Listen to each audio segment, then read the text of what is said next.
우리 성도님들에게 가득하기를 축복합니다. 오늘 말씀의 제목은 관점의 차이를 없애야 합니다 입니다. 사랑하는 성도 여러분, 우리는 예수 그리스도가 머리 되시는 교회의 한 공동체로서 우리는 예수님의 각 지체가 되어져서 우리는 이 땅 가운데 교회로서 그렇게 세워졌고 또 교회 공동체로서 그렇게 살아갑니다. 그래서 서로는 예수 그리스도의 사랑 안에서 하나가 되어져야 되고 또 그리스도의 사랑으로 서로 섬겨야 되는 그런 관계인 거죠. 하지만 서로 사랑하고 하나가 된다는 것이 그렇게 쉽지만은 않습니다. 하나님 말씀으로 또 우리에게 그렇게 살아라고 하셔서 그렇게 살려고 노력은 하고 힘은 쓰지만, 애를 쓰지만 그게 참 쉽지 않다라는 거예요.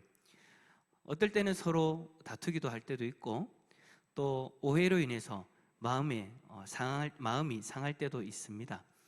그럴 때마다 교회가 하나 되지 못하는 모습 때문에 상처를 받기도 하죠. 근데 제가 사역을 하면서 이 교회, 저 교회 이야기들을 들어보면 각 교회마다 그런 모습들이 다 있더라고요. 그래서 왜 이러한 다툼들이 있는 것일까? 왜 이런 아픔들이 있는 것일까를 한번 제가 생각해 보았죠.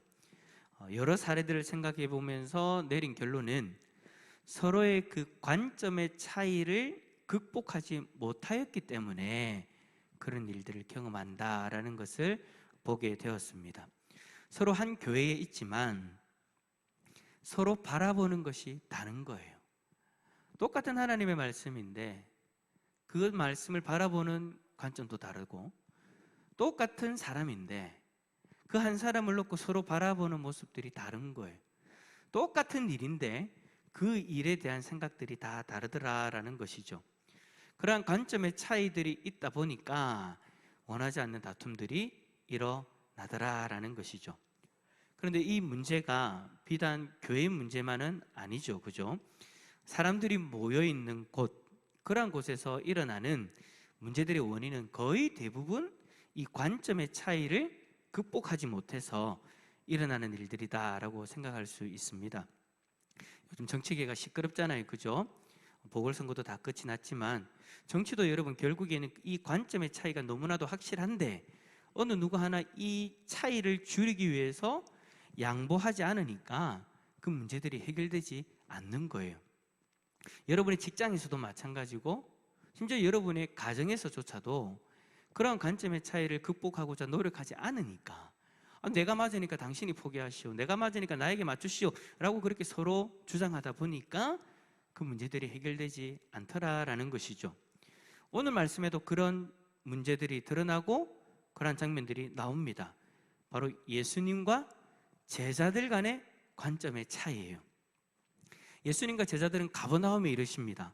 그때 예수님의 제자들에게 너희가 길에서 서로 쟁론하던데 그 내용이 무엇이냐라고 그렇게 물어보세요.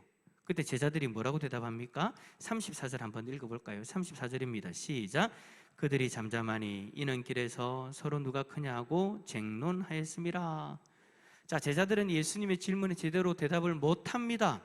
왜냐하면 그 쟁론의 내용이요, 예수님에게 이야기하기 너무 창피했기 때문이에요. 자신들이 이야기한 것에 대해서 우리가 이런 이야기를 가지고 이런 것을 놓고 쟁론하였습니다 라고 이야기하기가 창피했다라는 거예요. 여러분, 쟁론이라는 단어가 뭡니까? 어떤 의미가 있습니까? 서로 상대편의 견해를 비난하고 공격하는 것이 쟁론이잖아요, 그죠? 제자들은 자기끼리 서로 비난하고 싸운 것도 창피했지만 다 큰 어른들이 길에서 뭐라고 싸웠느냐? 뭐라고 비난했느냐? 서로 누가 크냐?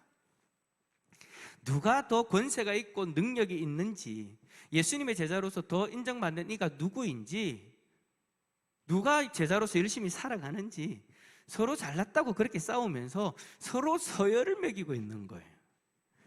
그러한 쟁론을 했으니 예수님에게 이야기하는 것이 창피하죠. 이런 모습 우리들이 살아가는 현실에서도 참 치열하게 드러납니다. 어디를 가든 우리가 이러한 서열을 정하려고 할 때가 참 많이 있잖아요. 네가 잘났니? 내가 잘났니? 그렇게 자신의 학벌, 재력, 나이, 우리나라 지역 그런 어떤 갈등들까지도 다 들춰내잖아요, 그죠? 그래서 자신이 내세울 수 있는 그 모든 것들을 다 내세우면서 어딜 가든지 머리가 되려고 하지 꼬리가 되려고는 하지 않아요. 내가 더 잘났고 내가 더 낫고 그래서 내가 좀 더 높은 위치. 나이가 들어도 어린아이들처럼 이런 모습이 계속 있다라는 것, 그거는 어딜 가든 다 있는 것 같아요. 어딜 가든. 심지어 교회 안에서도 이것이 참 우리 안에 본성인 것처럼, 본능인 것처럼 그렇게 항상 있는 것 같아요.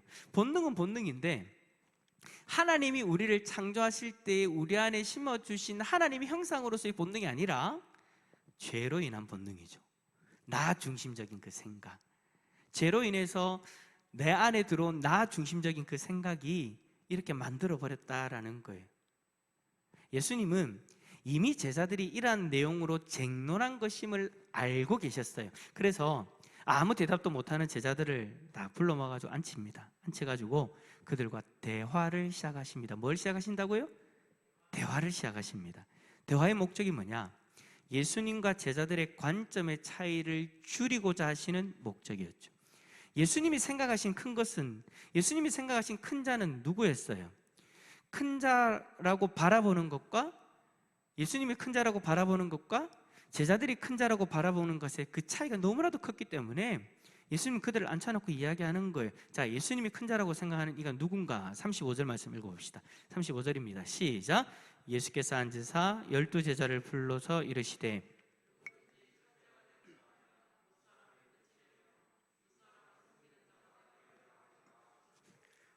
아멘. 자, 제자들은 서로 첫째, 즉 큰 자가 되기 위해서 치열하게 쟁론을 하는데, 예수님이 생각하는 큰 자는 사람들이 끝이 되어서, 큰 자가 되려면 어쨌든 올라가야 되는데, 큰 자가 되려면 무엇이든지 내가 잘하는 것들을 내세워가지고 앞으로 가야 되는데, 예수님이 생각하는 큰 자는 뭐라고요? 끝이 되어라는 거예요. 끝이 되어져서 사람들을 섬기는 자가 되어야 한다라고 이렇게 말씀하는 거예요. 그러니까 제자들과는 완전한 차이가 있는 거죠. 제자들은 자신들의 능력으로 서로 위에서 군림하여서 인정받고 대접받기를 원하였습니다. 그러나 큰 자, 첫째가 하는 자가 되는 것이다라고 생각해서 그렇게 열띤 토론들을 하였는데, 예수님은 정반대였다라는 거예요. 제자들이 생각하는 첫째는 예수님 관점에서는 꼴찌였습니다.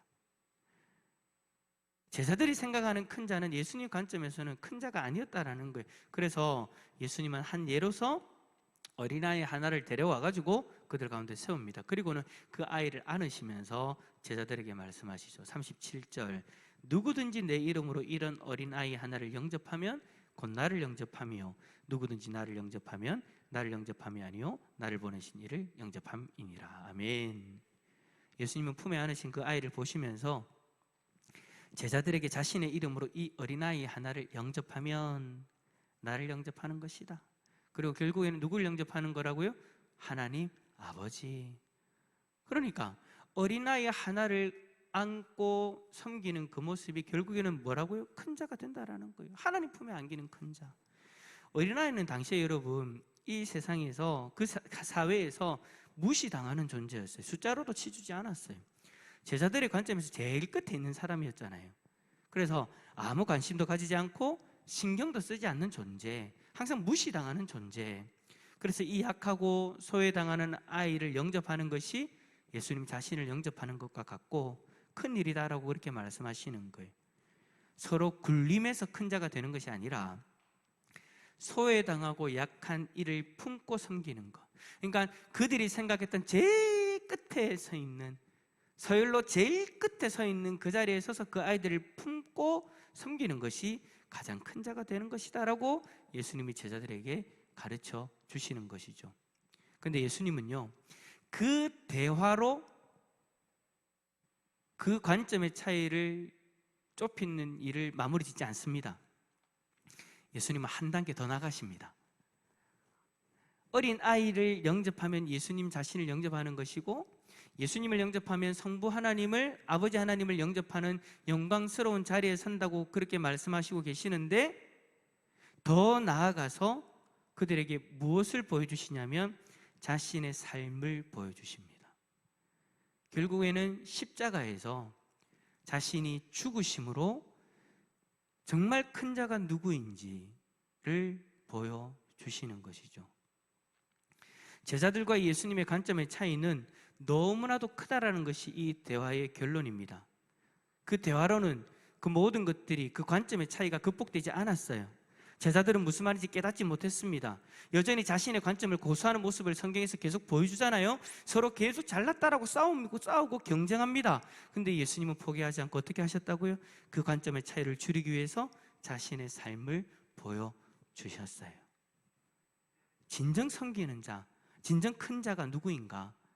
모두가 저주하고 멸시하는 그 십자가에서, 저 끝바리에서 모두가 다 멸시하고 천대하는 그 십자가의 자리에서 예수님이 직접 그 모습을 보여주셨다라는 거예요. 사랑하는 성도 여러분, 예수님은 제자들과의 그 관점의 차이를 극복하기 위해서, 제자들의 그 관점의 차이를 돌이키기 위해서 그들과 대화하시고 자신의 삶으로 보여주셨습니다. 여러분, 우리도 이 땅에서 예수님의 제자로서 부르심을 받은 사람들이지 않습니까? 예수님의 관점으로 낮고 낮은 곳에서 소외받는 사람들을 섬겨야 되는 사람들이 바로 우리예요. 그런데도 여전히 누군가를 섬기기보다 섬김을 받으려고 한다면 아직까지 우리의 관점을 예수님의 관점에 맞추지 못하고 있는 것이죠. 진정한 제자로서 거듭나지 못했다라는 거예요. 그래서 우리는 예수님과의 대화가 필요합니다. 예수님과의 대화가 필요하다고요. 그렇다고 해서 예수님이 이 땅에 갑자기 뿅 하고 나타나셔서 내가 대화할래? 라고는 하진 않으시죠. 우리가 예수님과 대화할 수 있는 방법이 뭐예요? 첫 번째는 말씀을 보는 거예요. 하나님 말씀을 통해서 대화라는 게 뭐예요? 상대방이 무슨 생각을 하고 있는지 아는 거잖아요. 상대방이 어떤 의도를 가지고 있는 건지 아는 거잖아요. 상대방을 오해하지 않기 위해서 대화를 하는 거잖아요. 우리가 하나님 말씀 보는 것도 마찬가지예요. 하나님을 더 이해하기 위해서 우리가 말씀을 보는 거예요. 하나님을 오해하지 않기 위해서 말씀을 보는 거예요. 하나님이 나에게 원하시는 것이 무엇인가를 알기 위해서 말씀을 보는 거예요. 우리가 말씀을 보면서 하나님과의 대화가 일어나기 시작하는 거죠. 그리고 또 기도, 여러분이 말씀하신 거죠. 기도의 자리에서 하나님이 우리에게 말씀을 통해서 우리에게 말씀하셨다면 우리들 또한 우리의 마음을 하나님 앞에 말해야 되는 거예요. 우리가 이 땅에서 살아갈 때 상처받은 거, 우리의 생각, 우리의 관점들을 토로하는 거예요. 이야기하면서 하나님과의 그 관계 속에서, 대화의 관계 속에서 우리의 관점, 그리고 하나님의 관점의 차이를 극복해 나가야 되는 거죠. 근데 끝까지 그 대화의 자리에서 나의 관점만을 고수한다면 그거는 여러분 올바른 대화가 아니에요. 올바른 대화는 나의 관점과 하나님의 관점의 그 차이를 좁혀가는 거예요. 좁혀가는 거예요. 그래야 예수님의 올바른 제자가 될 수 있는 것이죠. 사랑하는 성도 여러분, 주님과 대화하는 자리에 온전히 나아갈 수 있기를 축복합니다. 주님과 대화하는 자리를 단절시켜버리면 그때부터는 정말 그 관점의 차이로 인해서 하나님을 오해하고 심각한 영적 질병에 시달리게 되는 거예요. 그 관점의 차이를 극복하지 못하면, 해결하지 않으면 우리는 결코 하나님을 올바로 이해할 수 없어요. 이 세상 가운데 역사하시는 하나님의 그 역사하심을 올바로 바라볼 수 없다라는 거예요. 왜 나에게 이러한 일들이 일어나는지, 왜 내가 이러한 삶을 살아가는지 도무지 이해하지 못한 채 하나님을 오해하고 살아갈 수밖에 없다라는 것이죠. 그래서 우리에게는 뭐가 필요하다고요? 대화가 필요합니다. 그 옛날에 그런 꽁트도 있었던 것 같은데, 대화가 필요해. 그지? 우리는 하나님과의 대화가 필요해요. 하나님과 올바른 대화를 계속해서 해나갈 수 있는 우리 성도님들 다 될 수 있기를 축복합니다.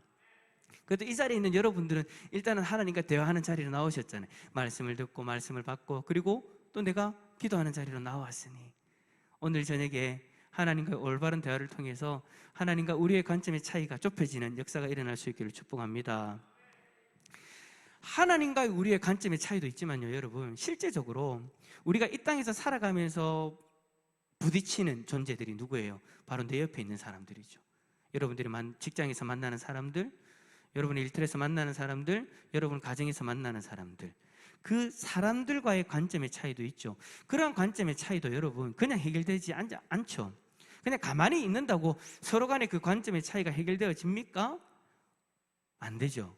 오늘 말씀처럼 어떻게 된다고요? 대화를 통해서 관점의 차이를 극복해 나갈 수 있어야 된다라는 거예요. 저도 여러분 마찬가지로 우리 장로님들하고 대화를 안 한다고 생각해 보세요. 대화를 하지 않고 당의만 한다고 생각해 보세요. 어떠한 일을 결정하는 그 일만 한다고 여러분 생각해 보세요. 그러면 그 당회가 어떻게 될까요? 큰일 납니다. 큰일 납니다. 왜냐하면 서로에 대한 마음을 모르니까, 무슨 생각으로 그렇게 이야기하는지를 모르니까 교제가 있어야 된다라는 거예요. 같이 식사도 하고 같이 여러 가지 일들도 나누고 이야기를 하고 서로의 관점에 대해서 이야기를 하고 토론을 하면서 그 관점의 차이를 좁혀가야 되는 거예요. 가정에서도 마찬가지예요. 가정에서도 부부간의 대화가 있어야 되는 거예요. 부부간의 대화를 하면서, 물론 대화를 하면서 싸울 때도 많이 있겠지만 그렇다고 해서 대화를 포기해버리면 안 된다는 거예요. 저도 참 힘든 게 그건 것 같아요. 와이프와의 대화. 이거 동의가 되십니까, 남자분들? 아이고, 우리 이주성 집사님, 가지고 뒤에 우리 한 집사님 스무하게 웃고 계시는데요. 김 집사님, 그래요, 안 그래요? 최 집사님하고 대화가 쉬워요, 어려워요? 그렇죠. 그 대화를 통해서 그 관점을 극복해 나가야 되는데 참 그 대화가 어려워요. 그렇다고 해서 여러분, 우리가 만약 그 대화를 포기해버린다고 생각해 보십시오. 그러면 여러분, 남편들이요, 집에 들어갈 때마다 집이 천국이 되겠습니까? 지옥이 되겠습니까? 갑자기 두려우십니까? 마음에 두려움이 찾아옵니까? 대화를 하지 않고 대화를 만약에 내가 포기해버리면 가장 천국스러워야 되는 그 가정이 지옥이 되어버려요. 진짜 그래요. 제가 진짜 그렇다고 하는 이유는 뭘까요? 할 수 있는 이유는 저도 그런 걸 경험하니까 얘기하는 거예요. 저도 대화를 안 하잖아요. 말을 안 하잖아요. 그러면 정말 힘들어요, 집에 들어가는 것 자체가. 근데 대화가 잘 되어지면 어때요? 대화를 하려고 노력하면 어때요? 서로가 이해할 수 있고 가까워지는 게 느껴져요. 물론 싸울 때도 있지만 그거를 두려워하지 말고 용기를 내어서 대화를 시작하면 그 관점의 차이가 좁아지는 줄 믿습니다. 예수님이 우리에게 보여주신 그 모습들을 한번 보세요. 예수님도 그 대화를 통해서 제자들과 그 관점의 차이를 극복해 나가려고 노력하셨잖아요. 그렇다면 우리도 이 땅에서 하나님과의 관계에서도 마찬가지고 사람과의 관계에서도 대화를 포기하면 안 되는 거예요. 예수님이 만약에 제자들을 바라보시면서, 야, 내가 분명히 앞에서 그렇게 이야기를 했는데 뭘 또 그걸 가지고 그런 누가 잘났냐고 그렇게 싸우냐? 라고 만약에 예수님이 정죄하듯이 이야기하면서 대화를 포기해버리셨다면, 너희들은 내가 백날 이야기해도 변하지 않는구나 라고 그렇게 생각하시면서 대화를 포기하시고 정죄만 했다면 제자들은 끝까지 그거 가지고 싸우고 있을 거예요. 예수님이 죽고 나서도 끝까지 그거 가지고 싸우고 있을 거고, 끝까지 그거 가지고 그 갭을 좁히지 못하고 그렇게 살아갈 거예요. 근데 예수님 그러지 않았다는 거잖아요. 그 관계 속에서의 그 관점의 차이를 극복하기 위해서 대화로 풀어갔다라는 거예요. 그래서 저는 참 감사한 게 뭐냐면, 한 번씩 성도님들이 제가 이야기한 거나 행동한 것에 대해서 오해하고 계실 때에 그 오해한 것을 가지고 저에게 대화를 해오실 때 저는 그게 너무 감사해요. 왜냐하면 그 대화를 통해서 오해가 풀리고 또 서로가 실수한 것이 있으면 고칠 수가 있으니까. 근데 그 대화 없이 서로가 바라보는 것을 다르게 하고 그냥 그렇게 살아간다면 제가 말씀을 전할 때마다 여러분들은 그 자리에서 하나님의 음성이 아니라 김호길이라는 사람만 보일 거고 김호길이라는 사람이 하는 이야기만 들릴 거고, 그러면 은혜가 되지 않는 거죠. 그래서 저는 여러분들과 대화를 계속해서 나아가면서 서로의 그 관점의 차이를 극복해 나가려고 저는 노력해야 돼요. 그리고 여러분들도 그렇게 노력해 주셔야 되고. 그래서 저는 목사님 이거는 좀 아닌 것 같아요, 이래서 좀 이런 것 같아요 라고 이야기해 준 걸 저는 좋아합니다. 물론 제가 부탁드리는 것은 최대한 서로를 존중해 가면서 그렇게 서로가 대화가 되어지면요, 그러면 진짜 그 관계는 좋아지는 거예요. 그리고 그 관점의 차이는 극복되어질 줄 믿습니다. 제일 먼저 우리가 대화로부터 그것을 풀으려고 해야 되는 거예요. 그리고 두 번째는 뭐냐? 예수님이 우리에게 보여주셨던 그 방법, 예수님이 우리에게 보여주셨던 그 방법 그대로 자신이 직접 삶으로 그 관점의 삶을 살아가야 되는 거예요.